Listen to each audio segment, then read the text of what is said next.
Magandang umaga. Ang pag-uusapan natin is under key concept of functions. Itong representation of real-life situation using function including piecewise functions and evaluating functions. So bago tayo magsimula, ano muna yung function at relation? Lagi magkasama yan. Function. It is defined as the relation between a set of inputs having one output each. Every function has a domain and range. A function is generally denoted by f of x where x is the input. Yung relation naman, it's a single input may have a multiple outputs. Para mas madaling maintindihan, bigay tayo ng example. Yung number 1 and 2, ito yung mga set of inputs natin.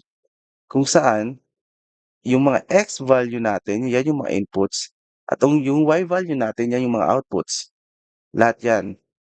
So yung x value natin, yan yung mga domain. At yung y value lahat, itong mga y value natin, ito naman yung mga range natin. So, sinasabi dito sa function na it's a relation between a set of inputs having one output each. So, yung mga x value natin, yung may kaparehas na x value natin, dapat yung x value natin isa lang yung output or isa lang yung value ng y.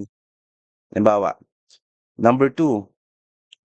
Itong number 2 natin, yung value niya is number 3. Mas ganito, para mas madaling maintindihan.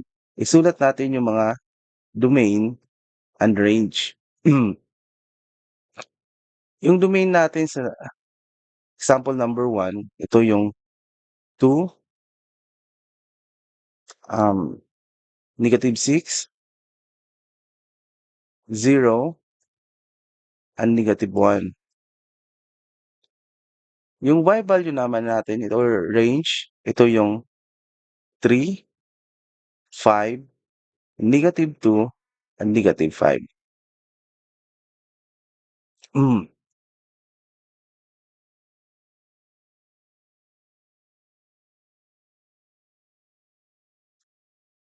So, yung isang single input natin halimbawa may iba pa bang number 2 dito? Wala na, 'di ba?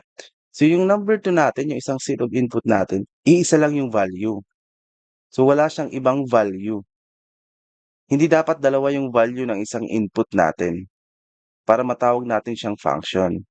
So, 'pag dalawa yung value niya o dalawa yung y value ng isang input, hindi na siya function. Ito ang tawag natin ay relation or not function. So, yung mga x niyo diyan, sabihin niyo na, "Naku, relation ka siguro kasi dalawa yung value mo." Halimbawa naman sa number 2, isulat natin yung domain and range. Una, 1, 1 ulit. So, yan din yan. Sunod 2, sunod 2 ulit. So, ito din yan.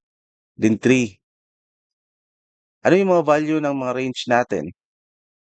3, 4, 5, 6, 7.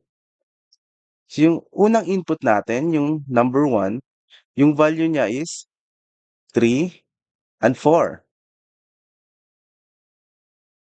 Yung number 2 naman is 5 and 6.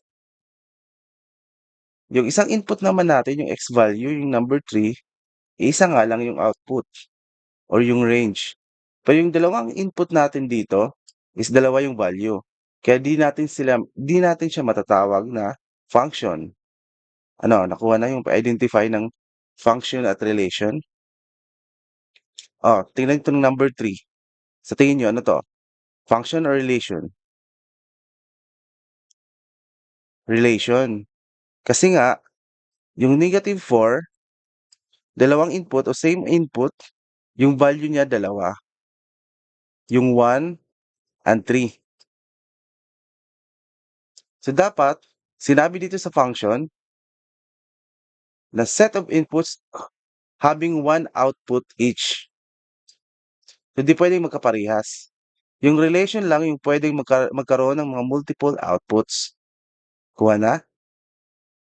How about yung number 4? 1, 2, 3, 4. Walang kaparehas na input kaya kahit magkapare-parehas pa yung mga value ng output kasi iba-iba naman yung input, function pa rin, function. Kuha? Okay. Next, how about ito, yung graph na 'to, function ba 'to o relation? Yung graph na 'to is a function. Kasi yung bawat x value natin, kahit saan pa dito, x value, alam niyo naman siguro 'to 'di ba? X and y, lahat ng value ng x natin sa line na 'to ay siguradong walang kaparehas. Ganito, x, kahit anong value pa ng y dito, halimbawa negative, -3 or dito, +3, -3, -4, imposibleng may magkaparehas dito. Dito naman yung sa number 6 sigurado dito, hindi na 'to function. Kasi lahat ng x value natin or input, siguradong may kaparehas na output or the y value. Halimbawa dito, sa x value natin na 2, yung y value natin, meron ditong -4 or +4. So, dalawa na magiging output natin. Kaya 'pag itanong sa inyo kung ano ang yung graph na 'to, output ba function ba 'to or relation? Automatic hindi ito function, not a function. Puwede pang sabihing relation, okey? Another example para mas maintindihan, identify natin yung tatlong ito kung function ba 'to or relation. Domain or x, range or y, x, y, x, and y. So, sa unang senaryo natin, ito ay isang function. Bakit? Every input natin, iisa lang yung value. -3 is 0, -1 is 4. Although yung 4 natin, 4 din yung value, okay lang yan. At least hindi dalawa yung value ng x mo. As long as iisa lang yung value ng isang input, okay lang yun, hindi lang magdalawa. Yung second scenario natin, ito naman ay relation or not a function. Relation. Bakit? Yung input natin or yung ating domain ay dalawa yung value. Okay lang sana kung wala ito. Kahit same value yung range natin, yung C at A, pwede pa rin sabihing function yan. Kasi okay lang yung parehas value yung range, basta mag-iba yung set of inputs natin o magiging result natin, okay lang din. Third scenario, very obvious, right? Ito ay isang function. Kasi ito nagsasabi talaga na every set of inputs having one output each. A is to 1, B is to 2, C is to 3, and D is to 4. Kuha na?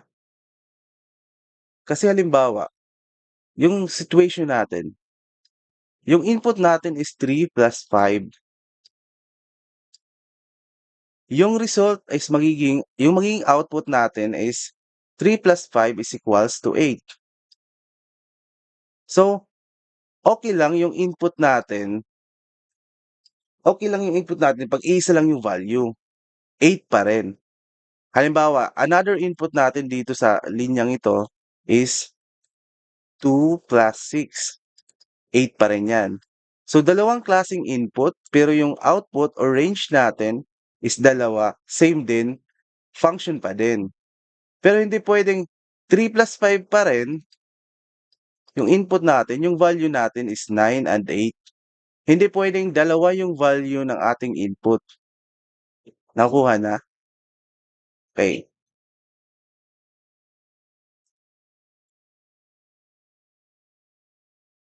Now, dito naman tayo sa piecewise function. Ang piecewise function daw is a function where more than one formula is used to be defined the output over different pieces of the domain. So dito na makakalusot yung mga x niyo. Kasi puwede ng maraming value yung x natin or yung input natin. Pero situational. Halimbawa, Ganito, para mas madaling maintindihan. So assume natin, yung P natin is the number of cupcakes. At yung C naman natin, ito yung cost ng cupcakes. So paano natin ito ipapakita sa model ng ganitong sitwasyon? Simple lang. So paano natin makukuha yung presyo ng number of cupcakes? So simple lang, dalawa lang yan. P times C. So kung ilang cupcake, yan yung presyo ng, at kung anong presyo ng cupcake. So makukuha natin yung total. Kaso, situational nga lang.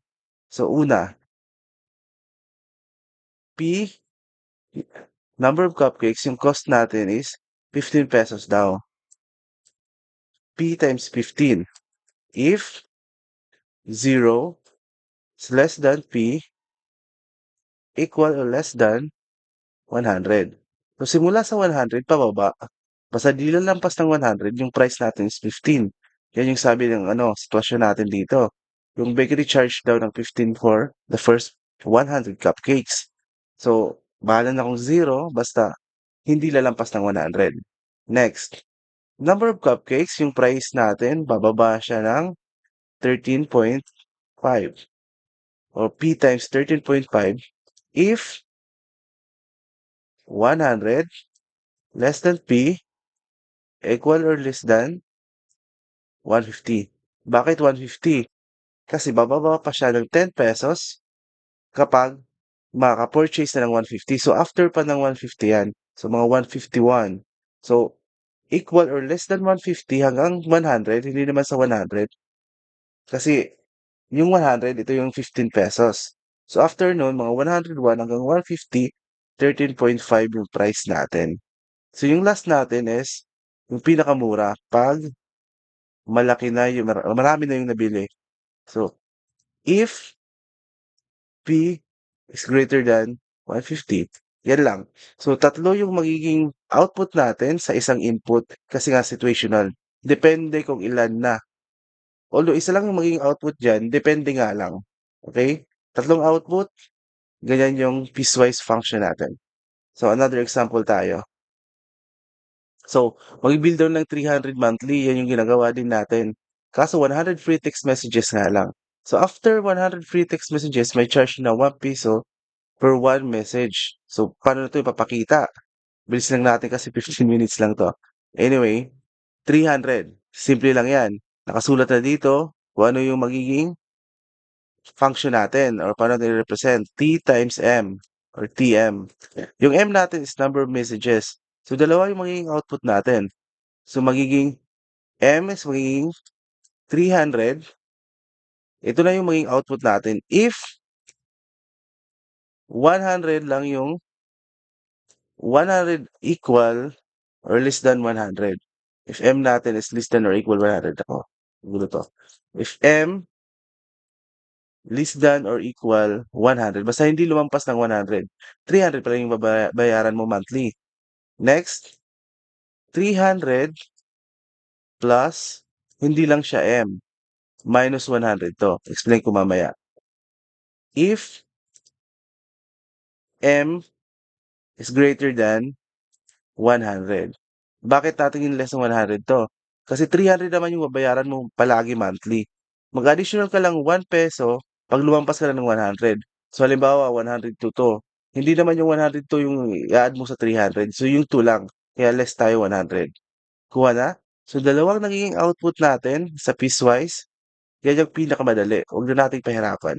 Ang dali. Thank you.